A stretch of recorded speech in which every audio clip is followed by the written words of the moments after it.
వీళ్ళకి వివాహం జరిగి 5 ఏళ్లయింది గురువుగారు. కానీ ఇంతవరకు ఆ, వాళ్ళకి సంతానం కలగలేదు.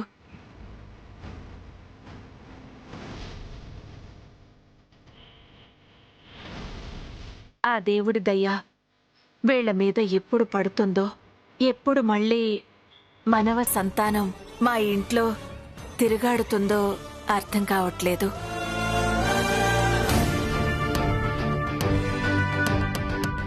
సప్తమం దైవికం అంటారు. ఏ కార్యంలో అయినా 6 వంతులు మానవ ప్రయత్నం ఉంటే 7వ వంతుగా ఆ దేవుని ఆశీర్వాదం ఉంటుంది. ప్రయత్నలోపం ఉన్న చోట దేవుని ఆశీస్సులు కూడా ఉండవమ్మా.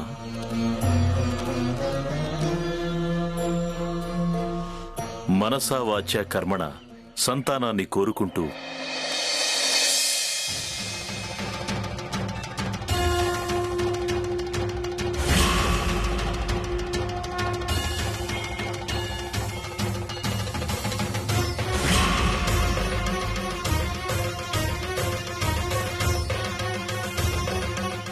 ఈ ఫలాన్ని దంపతులిద్దరూ స్వీకరించండి. ఐశ్వర్య రండి.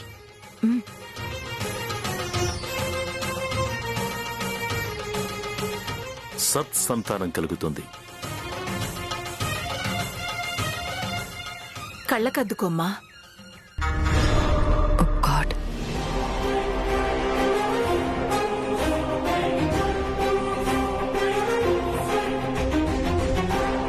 వదినా వదినా, మమ్మల్ని పరిచయం చేయవా?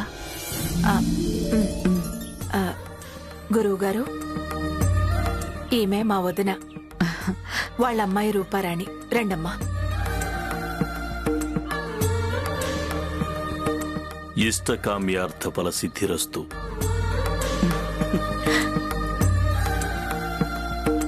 మీరు కోరుకునేది జరగాలి అని ఆశీర్వదించాను కదా అని అర్హతకు మించి ఏదీ కోరుకోకూడదు. ఆస్తి అంతస్తులైనా, పేరు ప్రఖ్యాతులైనా ఏవైనా సరే అర్హతకు మించి వచ్చాయి అంటే అవి ఖచ్చితంగా ఏదో ఒకరోజు పోతాయి అని అర్థం.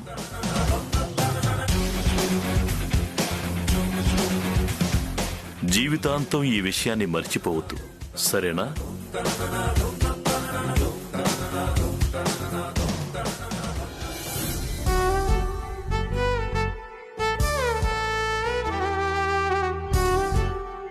గురువుగారు, ఇక మాకు సెలవిప్పిస్తారా?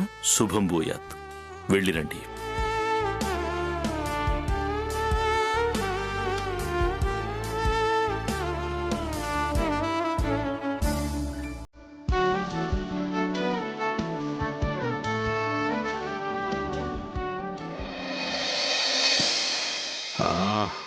ఏంటి అఖిల్ వాళ్ళు ఇంకా రాలేదు?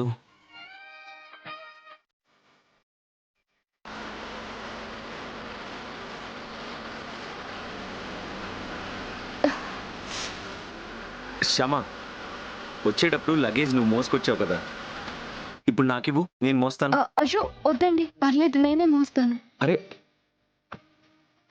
అమ్మా! శ్యామ, ఏమైంది? ఏం లేదండి, కాలు మడత పడింది. ఉండు, నేను చూస్తాను. అయ్యో వద్దండి, అయ్యో వద్దండి. ఏ, నీ కాలు నేను పట్టుకోకూడదా? ఆహా. ఇలాంటప్పుడు పట్టుకోవచ్చులే.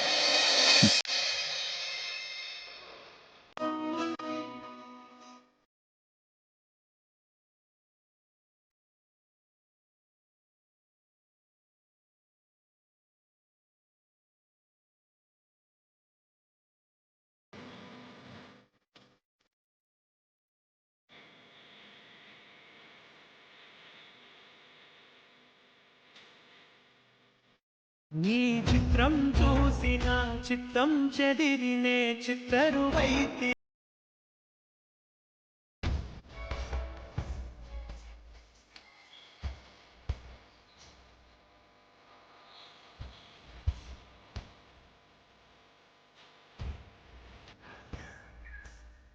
నా ఇంటి ముందు రోజు వేసే ముక్కు నీ గుండె మీద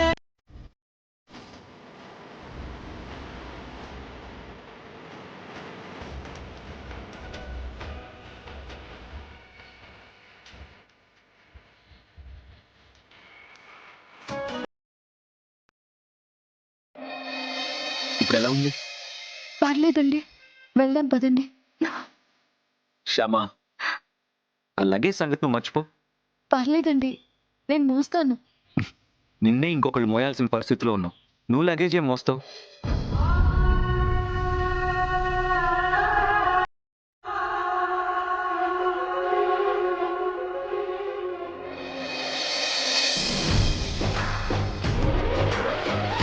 అయ్యో, ఏంటండి ఇది? దించండి. దించుతా. కారు దగ్గరికి వెళ్ళాక దించుతా. పర్లేదండి, నేను నడుస్తాను. ఏం నడుస్తావు? కుంటుతూ నడుస్తావా? అది కదండి. అదే అయినా పర్వాలేదు, ఇంకేం మాట్లాడుకో. ఉం?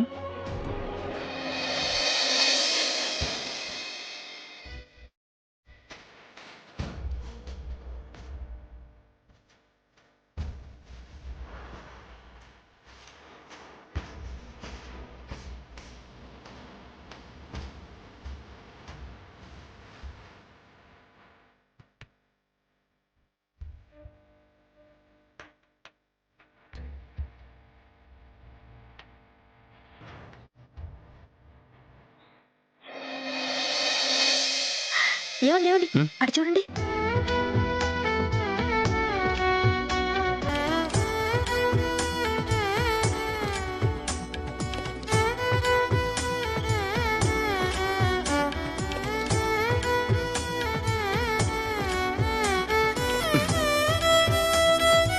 ఏంట్రా మీ ఆవిడ్ని చంటి పిల్లని చేసి ఎత్తుకొస్తున్నావేంటి? కాలు మడత పడింది అన్నయ్య. అవునా? ఎక్కడమ్మా? నొప్పిగా ఉందా? లేదక్క, నొప్పి కొంచెం తగ్గింది. సరే కారెక్కండి. రాశామా? నిదానంగా రామ్మా. మెల్లగా.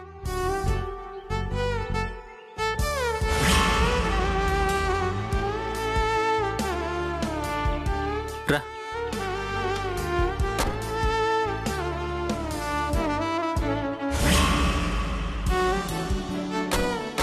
అన్నయ్య, వెళ్లేదారిలో ఎక్కడైనా మెడికల్ షాప్ వస్తే పెయిన్ కిల్లర్ తీసుకుని వెళ్దాం, నొప్పి తగ్గుతుంది. అంతగా నొప్పేం లేదండి. నేను చెప్తుంది నీ కాలు నొప్పి గురించి కాదు, నా చేతుల నొప్పి గురించి. నేను ఎత్తుకొచ్చాను కదా.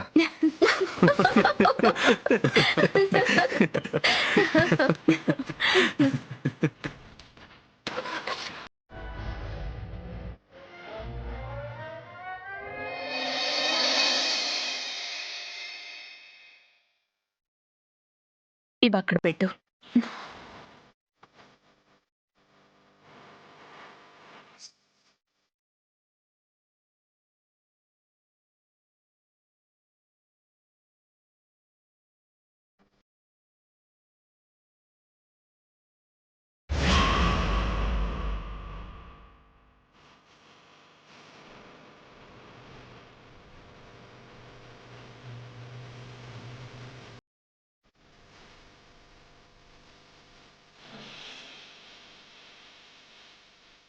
మొత్తానికి చాలా కష్టపడి స్వామివారికి చందన సేవ చేసుకుని 5వ తనాన్ని కాపాడుకుంది మా వసంతక్క. కష్టపడింది నేను కాదు చంద్రమణి, మా చిన్న కోడలు శ్యామ.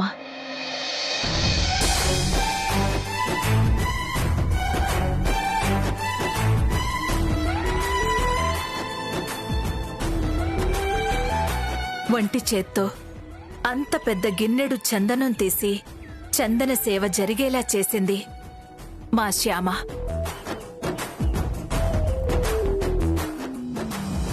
స్వామివారికి సేవ చేసిన ఆ చందనం ముత్తైదువులకి పంచితే వాళ్ళ 5వ తనం కూడా 10 కాలాల పాటు చల్లగా ఉంటుందని చెప్పారు గురువుగారు. అందుకే ఈ పూజకి ఏర్పాటు చేశాను. అంటే చిన్న కోడలు అంత కష్టపడ్డందుకు నీతో పాటు మేము కూడా అదృష్టవంతులం అయ్యామన్నమాట. శ్యామ, వాయినాలు ఒక్కొక్కటి అందించమ్మా, ముత్తైదువులకిద్దాం. అలాగే అత్తయ్య గారు.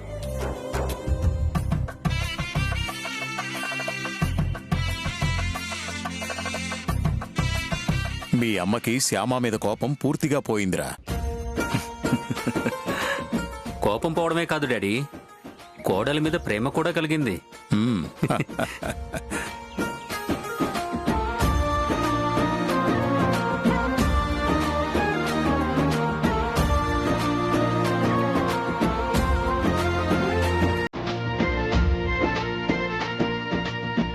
శ్యామా జాగ్రత్తమ్మా, మెల్లగా. పర్లేదు అత్తయ్య గారు. ఉండు. వైదేహి, ఇది తీసుకోమ్మా.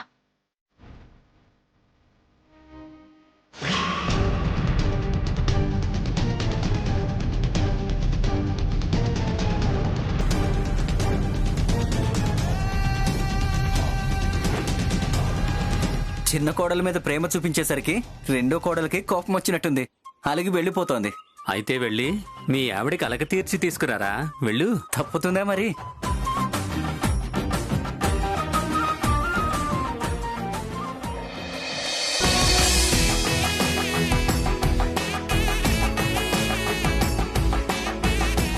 అత్తాకోడళ్ల మధ్య సఖ్యత ఏర్పడింది కాబట్టి మన ఇల్లిక ప్రశాంతంగా ఉంటుంది.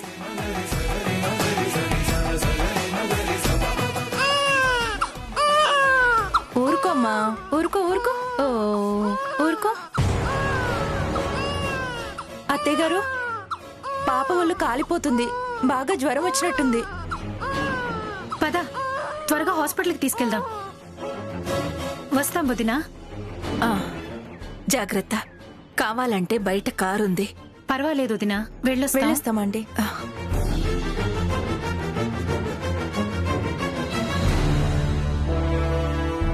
ఆ చంద్రమణి మనవరాలేంటక్క అంత నల్లగా ఉంది? తల్లి పోలికే వచ్చినట్టుంది. కోడలు నలుపైతే కులమంతా నలుపని ఊరికే అన్నారా?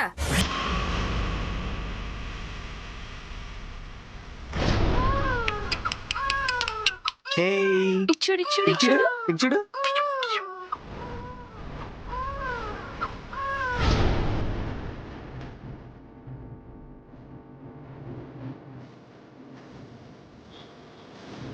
అత్తయ్య, ఏమైంది? ఏం లేదు, ఏం లేదు. ఏమైనా కావాలా? అది నువ్వు చేసే పని కాదులే.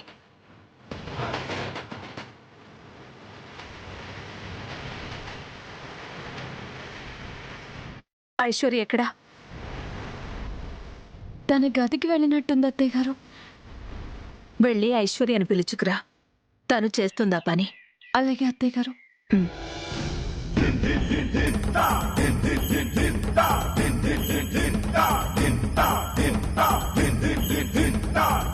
జరగకూడదు, అలా జరగకూడదు. అఖిల్ శ్యామకి దగ్గర కాకూడదు. వాళ్ళిద్దరూ కలిసి కాపురం చేయకూడదు. నా మనవ సంతానం అలా నల్లగా పుట్టకూడదు, పుట్టకూడదు.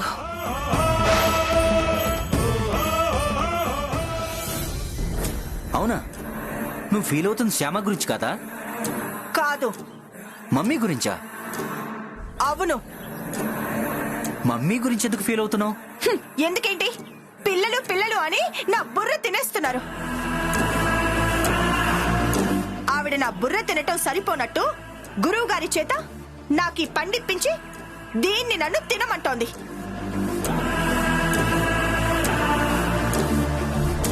ఇది తింటే పిల్లలు పుడతారా? ఇప్పుడు ఈ పండుని నేను తిని పండంటి బిడ్డని కనాలా? చేస్తే నేను ఆ పని చేయను.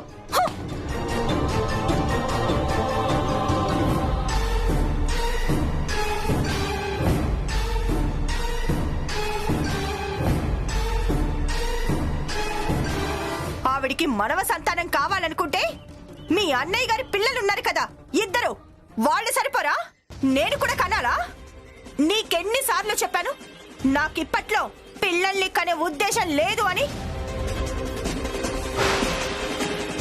పిల్లల్ని కంటే నా ఫిజిక్ పాడైపోతుంది, అర్థం చేసుకో.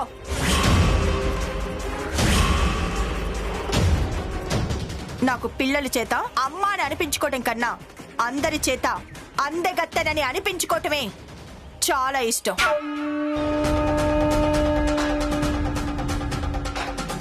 ఈ విషయం అత్తయ్య గారికి నువ్వే చెప్పాలి. ఇంకెప్పుడు పిల్లల ప్రస్తావన నా దగ్గరికి తీసుకురావద్దు అని నువ్వే చెప్పాలి. నేను చెప్పడం ఎందుకు? నువ్వే చెప్పుకో. నేను చెప్తే బాగోదు. నేను చెప్తే మాత్రం బాగుంటుందా?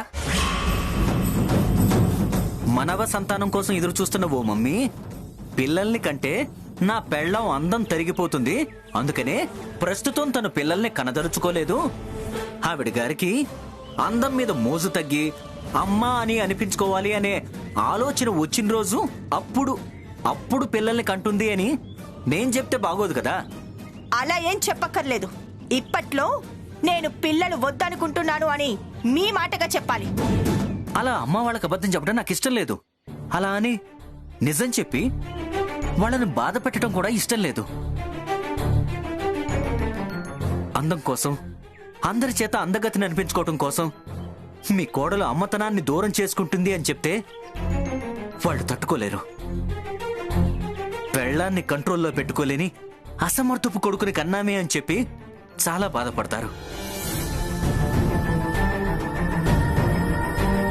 మనవడ్నో మనవరాలను వాళ్ళ చేతుల్లో పెట్టి వాళ్ళని సంతోష పెట్టలేకపోయినా నాలాంటి అసమర్థపు కొడుకుని కన్నామే అని చెప్పి వాళ్ళని బాధ పెట్టడం నాకిష్టం లేదు.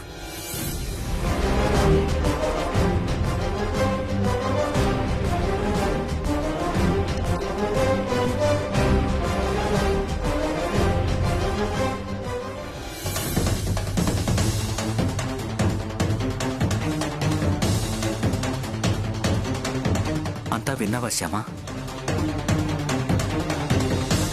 దయచేసి ఈ విషయం అమ్మ వాళ్ళకి తెలియనివ్వద్దు. తెలిస్తే చాలా బాధపడతారు. ఆ దేవుడు దయలేనందువల్ల పెళ్ళి ఇంతకాలమైనా మాకు పిల్లలు పుట్టలేదు అనే భ్రమలో ఉన్నారు అమ్మా నాన్న. వాళ్ళనలా భ్రమలోనే ఉండనిద్దాం. నిజం చెప్పి బాధ పెట్టే కన్నా వాళ్ళనలా భ్రమలో ఉంచడమే మంచిది కదా. నా పరిస్థితిని అర్థం చేసుకున్నందుకు థ్యాంక్ యూ వెరీ మచ్. అవును, ఏంటి ఇలా వచ్చావు? ఐశ్వర్య అక్కని అత్తయ్య గారు పిలుస్తున్నారు. తనని నేను పంపిస్తానులే, నువ్వు వెళ్ళు. మరి పండు? భగవంతుడి ప్రసాదం భక్తులు తినాలి కానీ ఐశ్వర్య లాంటి మూర్ఖులు కాదు.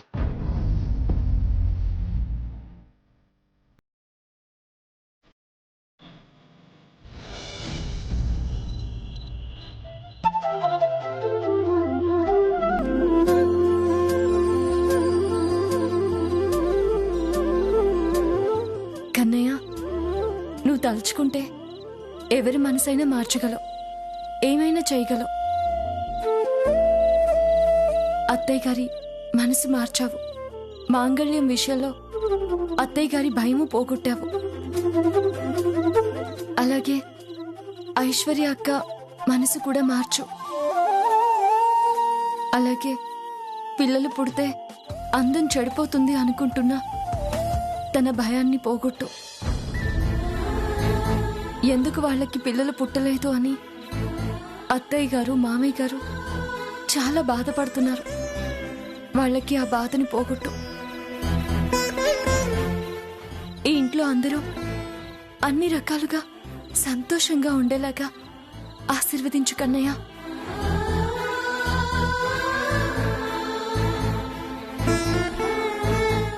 ఏంటి కన్నయ్యకేదో అప్లికేషన్ పెట్టుకుంటున్నట్టును?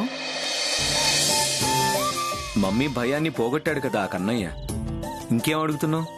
ఇంట్లో అందరూ సంతోషంగా ఉండాలని కోరుకుంటున్నానండి. నీ సంతోషం గురించి ఏం కోరుకోవా? అందరూ సంతోషంగా ఉంటే నేను సంతోషంగా ఉన్నట్టే కదండి. ఓకే, ఇదిగో.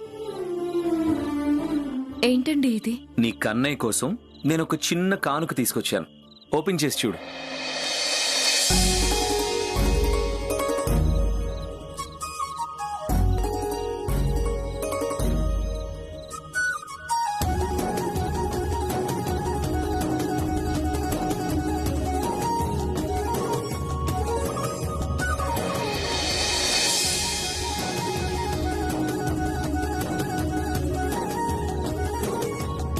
ఎలా ఉంది? బాగుందండి, చాలా బాగుంది.